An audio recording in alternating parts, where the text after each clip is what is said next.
O FBI, sigla em inglês para Departamento Federal de Investigação, é a principal agência federal de investigação dos Estados Unidos. É conhecido mundialmente por seu alcance, atuação em casos complexos e tecnologia de ponta.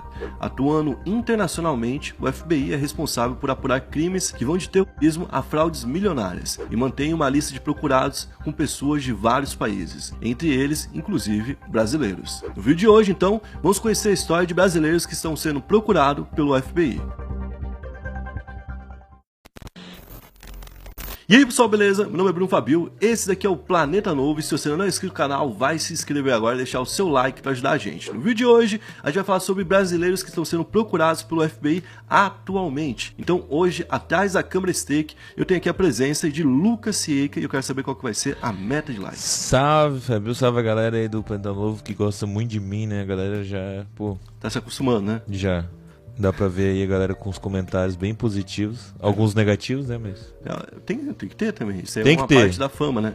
Não teve um cara que te reconheceu esse tempo? Teve, o cara foi entregar pizza lá em casa, ele falou, pô, você trabalha lá no Planeta Novo, né, já te vi nos vídeos, eu falei, sim, mano. Aí, viu? Foi, mano, me emocionei, tirei uma foto, tudo. E qual que vai ser a meta de likes pro vídeo de hoje?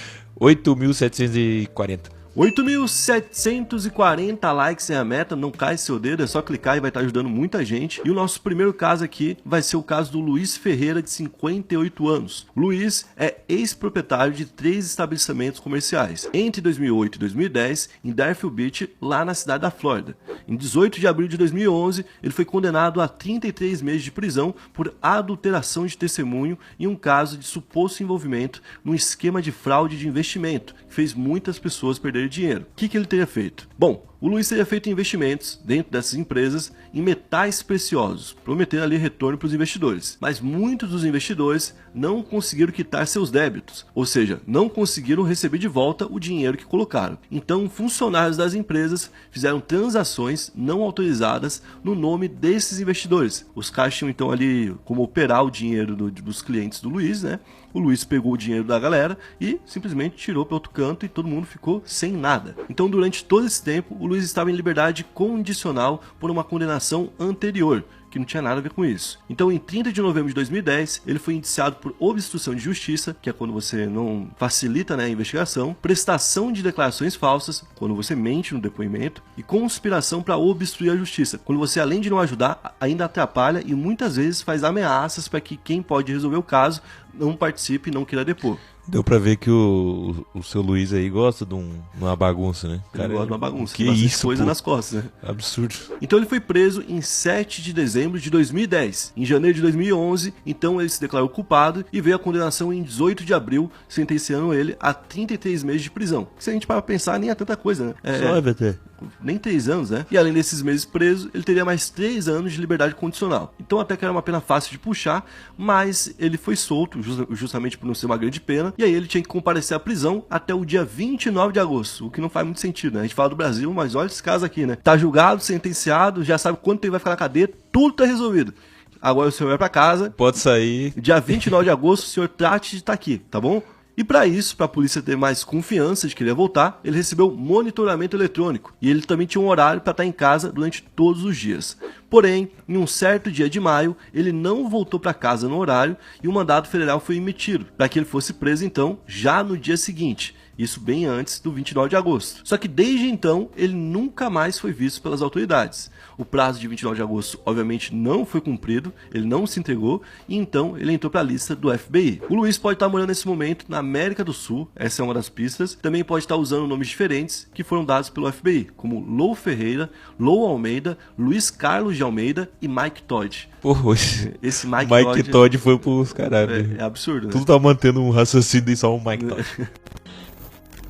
A próxima que a gente vai falar aqui é um caso totalmente diferente. É a Marcele da Rocha Guimarães. Ela também é foragida do FBI e é nascida em Salvador, mas tem dupla nacionalidade, tanto do Brasil quanto a dos Estados Unidos. Ela estava fazendo mestrado lá nos Estados Unidos e então conheceu um americano chamado Christopher Scott Brown. Eles se casaram em 2008 e permaneceram por 4 anos casados até que se separaram em 2012. A Marcele então acusou o ex-marido de ser uma pessoa agressiva e de agredi-la fisicamente e também psicologicamente. Mas por que ela é foragida? Bom, ela teve um filho com Christopher, chamado Nicholas, que hoje deve ter ali os seus 15 anos de idade. Em julho de 2013, então, logo depois que ela se separou dele, ela saiu dos Estados Unidos junto do filho, com destino ser no Brasil. A viagem foi com autorização do pai, mas o problema é que a Marcele nunca mais voltou para lá. E no mesmo mês, ela entrou com uma ação na Justiça da Bahia, pedindo a guarda da criança. Apenas 10 dias depois do pedido, o juiz decidiu por dar a guarda provisória para ela, dando o direito de visita ao pai. Ou seja, ela não estaria cometendo um crime para o governo da Bahia. Porém, o governo americano não aceitou essa decisão e considerou que ela cometeu um sequestro internacional por ter levado a criança e não permitido que o pai visse ela. E essa pena recaiu também sobre os pais da Marcele, que são Carlos Guimarães e também a Gemima Guimarães. Em 2018, eles decidiram visitar os familiares nos Estados Unidos e foram detidos já no aeroporto de Miami. E os dois foram condenados, pessoal. A justiça americana considerou que eles tinham preparado o terreno para que o Nicholas ficasse no Brasil, levando ele para uma escola e matriculando ele. E eles ficaram então 40 dias em um presídio federal. Olha que doideira, cara, esse caso. Esse caso aqui é absurdo, mano. Bom, depois eles pagaram a fiança e foram transferidos para prisão domiciliar, ficando na casa de outro filho deles lá nos Estados Unidos, onde moram hoje usando tornozeleira eletrônica. Ela cometeu um crime que é de isolar o filho, mas não é um crime como a gente está acostumado a ver, né? Que é um cara que fez isso, fez aquilo, aquilo outro, e no final das contas sobrou até pra família, né? Sim. Sendo que um cara que, por exemplo, ele é... Vamos dar exemplo, o El Chapo. O filho do El Chapo tá lá envolvido, mas se não tivesse, ele ia estar livre. Sim. Ele ia estar podendo viajar, ele ia estar podendo fazer outras coisas. E aqui, nesse caso, a mulher que cometeu um crime que é muito mais brando, né? O crime tá sendo espalhado pela família dela, né? Então, tipo, porra, 2 pesos, 2 medidas, né? Ficou parecendo meio birra também, né? Da justiça dos Estados Unidos, sei lá, tipo... E o cara, se realmente for comprovado que o cara batia nela, tem mais isso ainda, né? Tipo, a mulher teve que sair de lá, muito provavelmente, por medo do cara, tá ligado? Aí ela não vai deixar o filho pra trás. O que ela vai fazer? Ela vai vir pra cá, não vai voltar, pra que o cara não tenha acesso ao filho, e é isso. É um caso que realmente, por isso que eu entendo que a decisão da Bahia foi essa, e no fim, né, os americanos protegeram um americano, né? Eu vou dar um recado rapidinho aqui. A Stake é a nossa patrocinadora e agora a gente está num momento muito importante, um momento onde as bets foram regulamentadas aqui no Brasil. Com isso, então, a gente teve uma troca de todos os sites. Todos os sites antigamente eram .bet e agora são .bet.br. Com isso, se você tinha uma conta por lá, basta você voltar na Stake, criar uma conta com o mesmo e-mail que você já tinha utilizado e a sua conta vai estar lá do jeito que estava. Agora, se você quiser uma conta nova, do zero, por algum motivo, qualquer motivo que for, é só usar um outro e-mail e também vai ter uma conta por lá, certo? Vale lembrar que na Stake você pode acompanhar os esportes como a NBA, a Fórmula 1, a Premier League e também você pode fazer apostas de uma forma confiável porque ela é uma das maiores do mundo. E nesse ano também a gente vai ter um brasileiro de volta na Fórmula 1 correndo e correndo justamente na equipe da Stake. Então é um ótimo lugar para quem gosta de acompanhar diferentes esportes, né? E gosta de fazer uma fezinha. Mas vale lembrar que você deve fazer isso sempre com muita responsabilidade e somente se for maior de 18 anos. Nosso próximo caso aqui é da Patrícia Leles, essa aqui inclusive é famosa, né? Ela é uma jornalista que começou a ser investigada desde 2024. Ela ficou conhecida por ter mudado drasticamente o posicionamento dela. Ela era bolsonarista, assim, tipo, no último, sabe? Tipo, aquela que é ferrenha mesmo, né? Se ela fosse bolsonarista ainda, provavelmente ela ia estar no 8 de janeiro, tá? Então, tipo, ela era bolsonarista nesse nível. E depois ela virou petista no último, também daquele tipo que estaria acampando por aí, fazendo coisas do tipo. Então, ela é uma pessoa que, no mínimo, tem uma mudança muito fácil do que ela pensa, né? E ela já chegou a ser candidata a deputada federal em 2018, mas ela não conseguiu se eleger. E, além disso, ela aparecia constantemente na TV e é uma pessoa pública. Só pra gente ter uma ideia de como que ela mudou de fato ali o lado dela, em 2016, ela acusou o Marcos Feliciano, o pastor Marcos Feliciano, de abuso sexual. E, além disso, acusou uma pessoa da equipe dele de sequestro e cárcere privado, que é uma acusação muito forte, né? Já em 2017, ela dizia que teve um relacionamento com o Eduardo Bolsonaro e acusou ele de ter ameaçado acabar com a vida dela. E nenhuma dessas acusações foi confirmada. Então, que parece que ela estava de novo mentindo, né? Muita gente até fala que ela é mitomaníaca. Ela curte uma mentira, pelo jeito. Inclusive, pra quem não lembra, essa é aquela mulher que viralizou porque ela tava postando fotos de um bebê, falando que tinha tido um filho, que tava criando aquele filho e tudo mais. E aí depois foi descoberto que aquele bebê era, não sei se era russo, era de outro lugar, assim.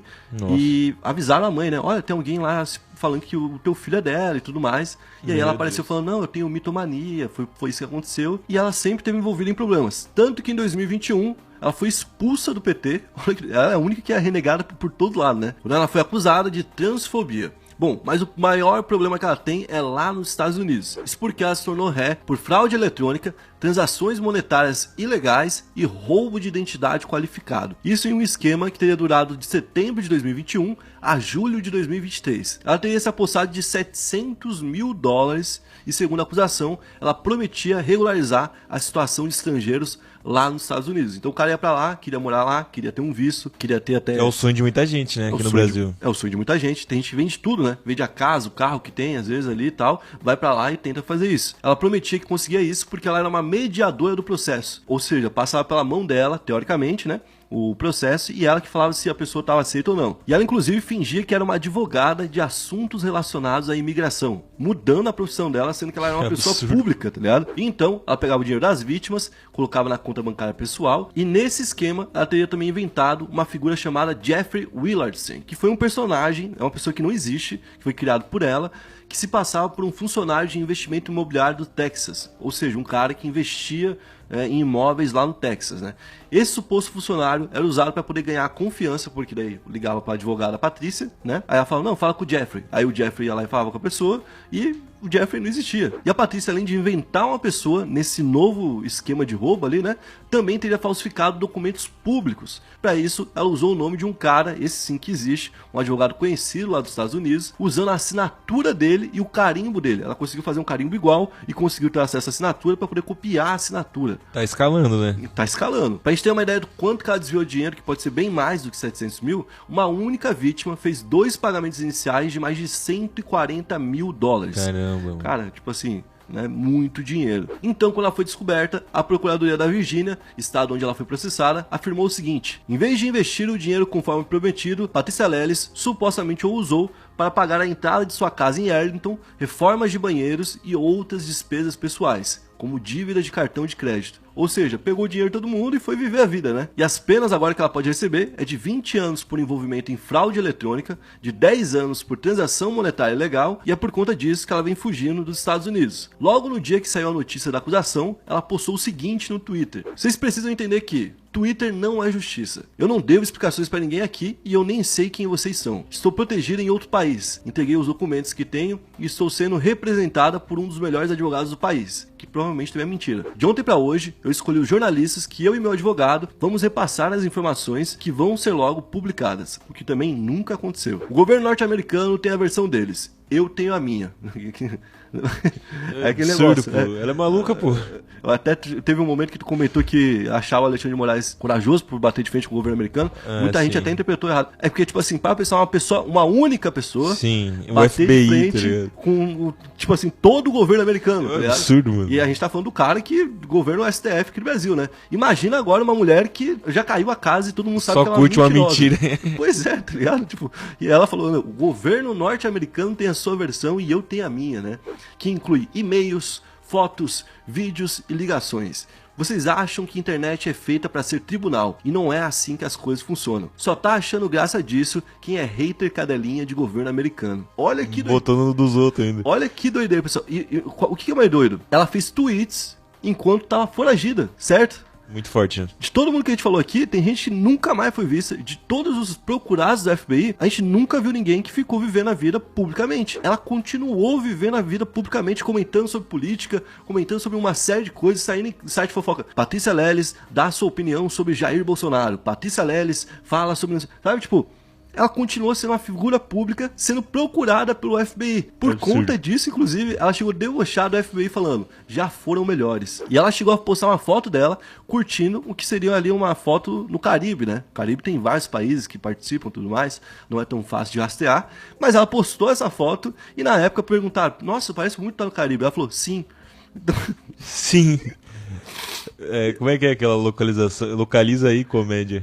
Como é que é o nome daquele cara lá, o Geomaps, que é o cara brasileiro que consegue ver uma foto e sabe onde está. Sim, Tinha que chamar esse cara pra ver onde é que ela tá. Ele acha, com porque certeza. Ela continua postando coisas, inclusive. É absurdo, pô. Então, tipo assim, esse é o caso talvez mais bizarro que a gente já trouxe até aqui. Não foi o do maior crime cometido, né? Mas com certeza o mais bizarro por conta da forma como ela lida com isso, né?